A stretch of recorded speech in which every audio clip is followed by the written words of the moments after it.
Hello, नमस्कार।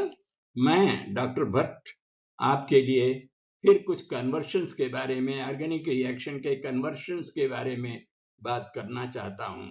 अब आप देखिए, ऑर्गेनिक रिएक्शंस को कन्वर्शन सीरीज के माध्यम से हम अध्ययन कर चुके हैं और पिछली बार अगर आपको ध्यान हो तो हमने स्टेप अप रिएक्शन के बारे में बात किया था। अब आज फिर हम कुछ कन्वर्शंस की बात करेंगे और वो कन्वर्शन अलग प्रकार का है और इसमें हमको पहचानना है कि क्या-क्या पदार्थ हैं और कौन-कौन से उत्पाद बनेंगे, क्या प्रोडक्ट्स बनेंगे। तो अब आप देखिए यहाँ पर कोई रिएक्टेंट है ए जो PCl5 से क्रिया करके बी बना रहा है और पुनः इसकी अभिक्रिया अल्कोहलिक के वजह से होती है तो कोई उत्पाद सी प्राप्त होता है। और फिर हम आगे अगर देखें तो फिर कुछ अभिक्रिया दी हुई है जो कि ओजोन पहले पद में है और उसके बाद जिंक और वाटर से अभिक्रिया करके अभी कोई उत्पाद बनता है और वो उत्पाद है यहाँ दिया हुआ है, बहुत अच्छा है। केवल एक ही उत्पाद प्रोडक्ट दिया है एंड वो है फॉर्मल्डिहाइड, मीथेनॉल। तो अब हमको ये पता लगाना है कि इसमें अंतिम उत्पाद तो मिथेनॉल है और रिएक्टेंट भी दिए हुए हैं, तो ए, बी और सी क्या है? तो इसके लिए सबसे आसान तरीका यही है कि हम अंतिम उत्पाद से ही पकड़ें कि सी क्या होगा, बी क्या होगा, ए क्या होगा। और अंतिम उत्पाद प्राप्त करने के लिए यहाँ पर ओजोन से अभिक्रिया और उसके बाद जिंक वाटर से अभिक्रिया हुई है, यानी तो ये ओजोनालिसिस वाली अभिक्रिया है। और थोड़ा सा हमको ध्यान तो देना ही होगा कि ओजोनालिसिस किसकी, ओजोनालिसिस से फॉर्मल्डिहाइड बनता है। और अगर हम विचार करें तो हम देखेंगे कि कोई अल्कीन है जिससे अभिक्रिया करके ये फॉर्मल्डिहाइड बन सकता है और वो अल्कीन ऐसा होना चाहिए जिसमें कि कम से कम 2 कार्बन हो तो फॉर्मल्डिहाइड बनेगा, वो होगा ईथीन। तो ये सी तो ईथीन हुआ। अब ईथीन को बनाने के लिए क्या है, अल्कोहलिक KOH से अभिक्रिया की गई है बी की। तो हमको फिर से ध्यान देना होगा कि अगर किसी हेलोअल्केन को अल्कोहलिक KOH से क्रिया किया जाए तो ईथीन बनता है, ये हमें मालूम है। और फिर अब ये क्लोरोईथेन या इथाइल क्लोराइड जो हमें मिल रहा है वो किसी उत्पाद ए को PCl5 से यानी फास्फोरस पेंटाक्लोराइड से क्रिया करने पर बन रहा है। तो ये फास्फोरस पेंटाक्लोराइड से हमें मालूम है कि अल्कोहल अभिक्रिया करता है और कौन सा अल्कोहल, जिसमें कि 2 कार्बन एटम हो, इथाइल अल्कोहल। तो इस प्रकार से हमें पता लग गया कि उत्पाद ए इथाइल अल्कोहल है, बी इथाइल क्लोराइड है, सी एल्कीन है और डी तो दिया ही हुआ है, अंतिम उत्पाद दिया हुआ है ओजोनोलिसिस का है। तो हमने क्या किया कि इसको हमने अंतिम उत्पाद से पीछे की ओर से चले और हमने एक एक करके प्रत्येक उत्पाद को सी, बी और ए का हमने पता लगा लिया। अब देखिए यहाँ पर अभिक्रियाएं भी, पूर्ण अभिक्रिया अगर आप चाहें तो आपको ध्यान देना होगा कि ए PCl5 से ऐसे रिएक्ट करता है और इथाइल क्लोराइड अल्कोहलिक की वजह से इस तरह से क्रिया करेगा। और ओजोनोलिसिस कैसे होगी वो भी हमको मालूम है। ओजोनोलिसिस की अभिक्रिया ये इस प्रकार से होती है, अल्कीन को जिंक और H2O से अभिक्रिया करें, ओजोन से अभिक्रिया करें तो ऐसा होता है।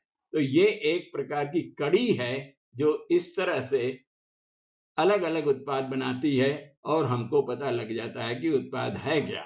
और एक्चुअली ये हमको पकड़ना पड़ेगा, हमको ध्यान देना पड़ेगा कि हम किस दिशा में चलें जिससे कि हमें सी, बी और ए का पता लग जाए। तो अब आप फिर देखिए, इसमें यहाँ 2 कार्बन एटम है और उत्पाद में केवल 1 कार्बन एटम है। निश्चित रूप से ये स्टेप डाउन रिएक्शन है, जिसमें कार्बन की संख्या कम हो गई। अब आप देखिए पूरी अभिक्रिया इस प्रकार से है। अब दूसरी अभिक्रिया भी यहां दी गई है, जिसमें फिर कन्वर्शन पर हमें ध्यान देना पड़ेगा, जो कि इस प्रकार से है।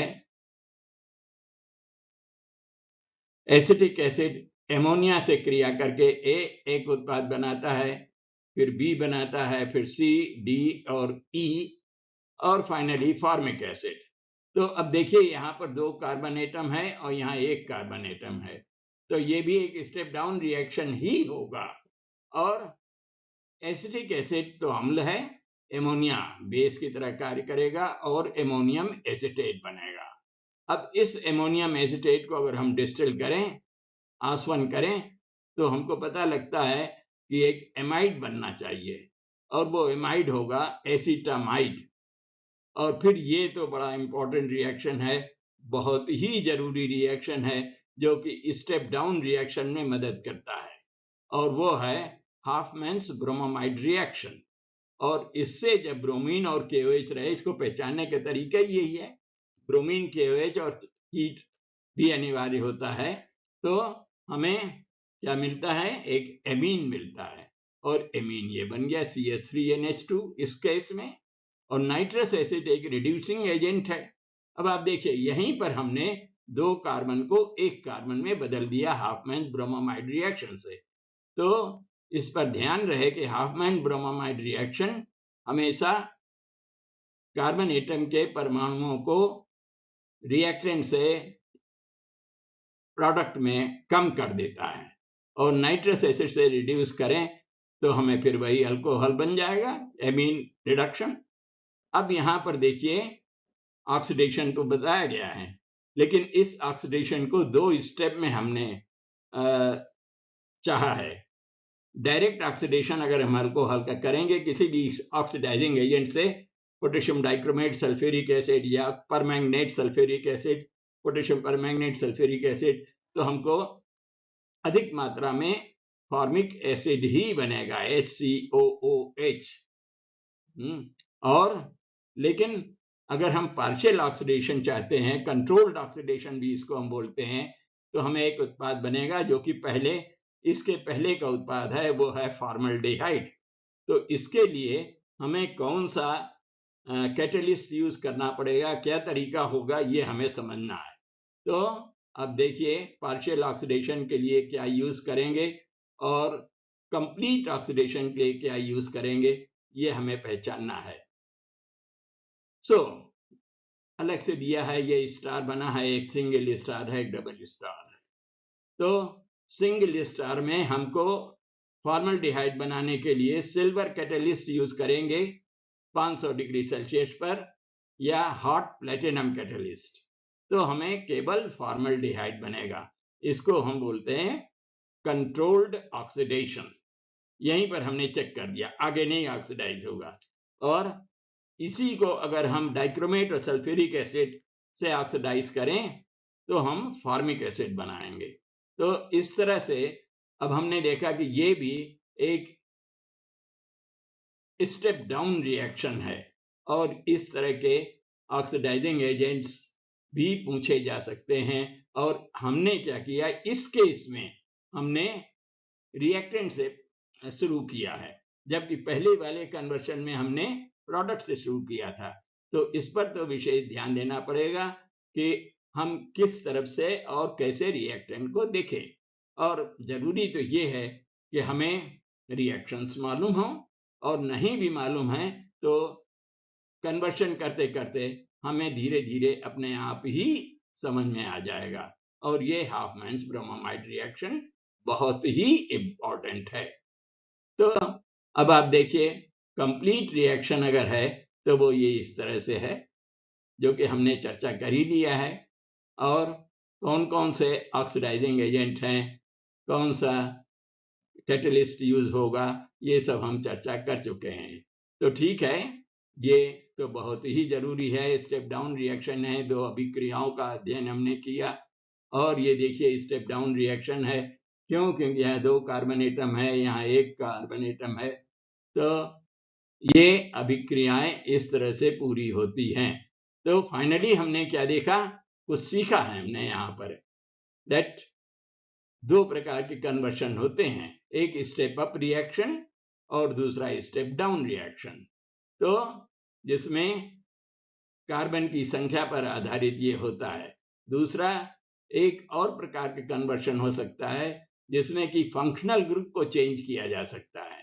वेल, ये सारी चीजें आप रिएक्शंस को जितना ज्यादा समझेंगे, उतनी जितनी प्रैक्टिस करेंगे, उतना ही आप उसमें दक्ष होंगे, कॉन्फिडेंस आएगा और बड़ी आसानी से फिर आप इसको अटेम्प्ट कर सकते हैं।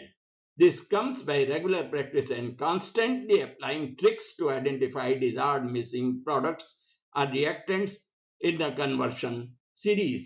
Therefore, we shall, of course, very important, हम ये काम करते ही रहेंगे. We shall continue with such similar practice with more videos subsequently. Okay, please do subscribe to view more videos on the related topic. हमारा ख्याल है आपको ये समझ में तो आ ही गया होगा कि step up step down reaction क्या होता है, किस तरह से हम इन कन्वर्शंस को टैकल करें, जहां पर कि रिएक्टेंट प्रोडक्ट्स दिए हैं, हाफमैन ब्रोमामाइड रिएक्शन क्या है, रिडक्शन करके क्या बनता है, अल्कोहल से अल्कीन कैसे बनता है, ये सारी बातें इन दो कन्वर्शंस में हमने सीख लिया है।